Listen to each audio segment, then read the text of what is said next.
Dahulu para ulama bersikap arif dan bijaksana, akomodatif pada kearifan lokal dan hasanah budaya. Sekarang, dengan bangganya, jemaah hijrah bilang sudah saatnya kafah. Mereka merasa jadi asisten Tuhan soal pakaian. Yuk, simak ulasannya di Sudut Pandang.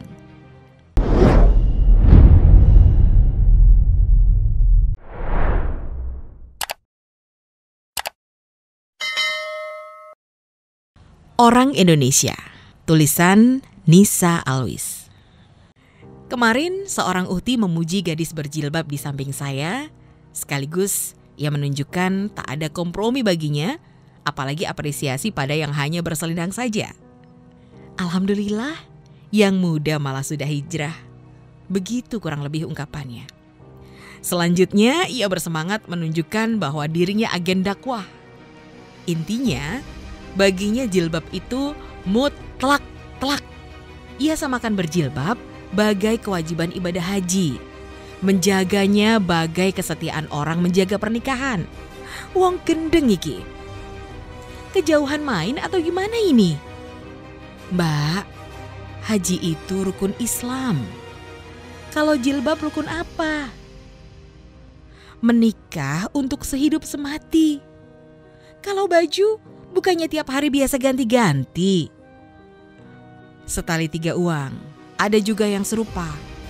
Tak senang melihat orang berkebaya. Baginya gamis syar'i adalah tempat berlabuh segalanya. Pusat kesempurnaan dunia dan akhirat tentunya. Saya ingatkan, jangan fanatik amat. Sekedar pakaian bukanlah jaminan. Arab Saudi saja sekarang melakukan reorientasi. Tak bergaya ultra konservatif lagi.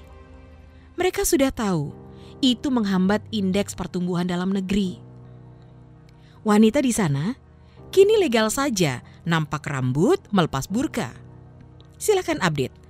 Apa dan mengapa visi KSA 2030? Ia nggak mau tahu. Malah kirim meme isinya, oh target MBS itu bikin orang NU bahagia ya. Bisa pergi haji pakai kebaya. Aduh, angel temen tuturanmu. Saya tidak tahu pengalaman leluhurmu. Tapi ini sedikit cerita dari nenek saya. Beliau berangkat haji kala muda di zaman Belanda. Menempuh perjalanan naik kapal berbulan-bulan.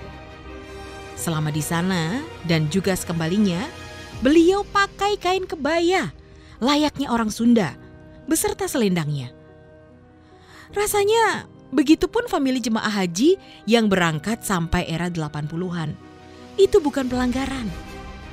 Anda jangan berpikir, haji mabrur patokannya baju kekinian. Dan hingga akhir hayatnya, apakah para nenek kita ada yang hijrah? Ya enggak lah. Itu kan istilah anyaran dari kelompok tarbiyah. Taubat ya taubatan nasuha. Tekad untuk lebih baik dalam sikap dan laku lampah. Itu akhlak namanya. Sangat sempit jika hijab zaman now jadi lambangnya. Tren syar'i ini malah menjadi ruang kamuflase bagi para pesakitan yang menarik iba dan simpati dengan mengubah penampilan di persidangan. Juga tahu kan bagaimana potret-potret religius terpampang di mana-mana saat musim pileg dan pilkada. Itu gak ada hubungannya sama sekali dengan kapabilitas dan kinerja mereka. Jual tampang saja. Jadi neneknya ihram, wukuf, sa'i pakai kebaya. Ya enggak lah Mali. Kayak enggak tahu aja. Orang sini gimana sih kalau ibadah sholat? Kan pakai mukena. Andai pura-pura tidak lupa, pastinya ingat. Kapan istilah syar'i menyeruak di sini? Kemarin sore. Ya, baru kemarin sore. Para wali sejak awal gak kampanye syar'i berupa baju. Karena itu bukan prinsip, gak penting. Bukan syarat sahnya Islam. Yang tidak berjilbab sekarang sering dianggap non-muslim. Minimal katanya nirhidayah. Etika pergaulan jadi sirna karena ada yang merasa lebih sempurna.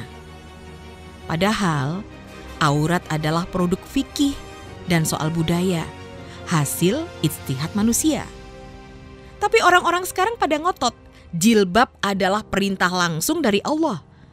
Seolah ulama dahulu mengabaikan perintahnya. Ini pangkal masalahnya. Gak bisa memilah teks dan konteks, tapi merasa asisten Tuhan soal pakaian. Dahulu, para ulama bersikap arif dan bijaksana, akomodatif pada kearifan lokal dan hasanah budaya. Inilah faktor Islam di negeri ini diterima. Bayangkan jika sejak semula para dai berkata, "Camkan, syarat wanita muslimah adalah ketertutupan." Mungkin akan lain ceritanya. Siapa yang tertarik jika hal lumrah malah dipersusah? Sekarang, dengan bangganya jamaah hijrah bilang, dahulu wajar saja begitu. Kini sudah saatnya kita kafah. Ngarang. Jadi orang asing di negeri sendiri, itukah maksudnya kafah? Banyak yang mulai tersadar, tak mau larut menanggung itu semua. Demi apa coba? Penelusuran Gus Nadir Shah Hussein misalnya menemukan bahwa banyak hadis ancaman neraka dan rambut wanita itu palsu belaka, alias mengada-ada, dibuat untuk menakut-nakuti dan propaganda. Mengemaskan sekali ya? Wanita dianggap apa? Pengajian dengan spirit Ikhwanul Muslimin dan Wahabi biasanya penuh muatan ini. Bagi mereka, perjuangan politik antara lain dengan mengikat identitas perempuan, sedapat mungkin ditundukkan sebagai entitas rumahan. Pakaian wajib dibakukan, tak peduli kata kultur lagi. Doktrin ini terus merembes ke sekolah-sekolah dan rumah-rumah. Nyaris tak ada resistensinya. Fenomena sekarang inilah jadinya. Ulama di seluruh dunia mengecam paham Wahabi yang anti budaya dan gencar gerakannya. Jika kita ingin tahu kapan kita mulai terpapar aliran ini, ingat saja, kapan orang tua kita mulai tak nyaman disasak dan dicepol rambutnya lagi. Seni itu semakin pudar dan hilang karena jadi terlarang.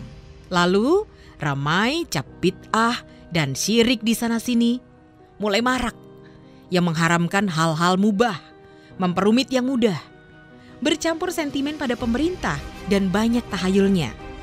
Terhadap kain kebaya hilang penghargaan, tak ada lagi minat, bahkan mengejek seolah ia pakaian bangsa durjana.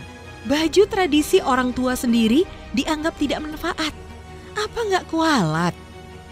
Padahal di sana tersimpan nilai-nilai kepribadian dan filsafat.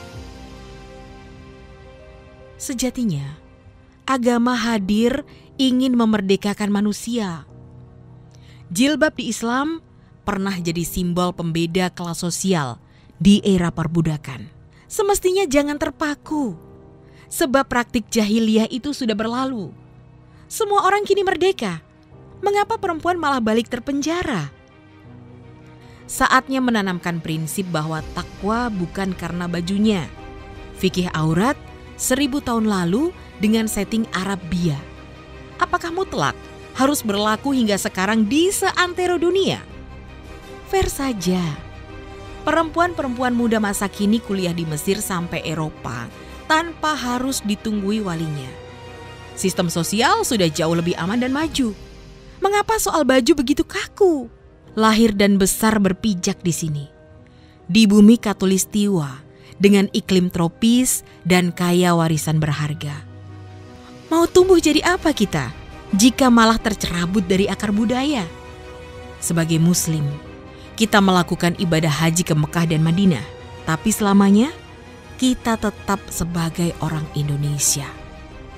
Jaga dan sucikan juga negeri yang kita huni ini. Jangan ngawang-ngawang lupa diri. Pakaian tradisional kita salah satu manifestasinya. Jika tak lagi engkau kenakan, setidaknya jangan engkau campakkan dan haramkan.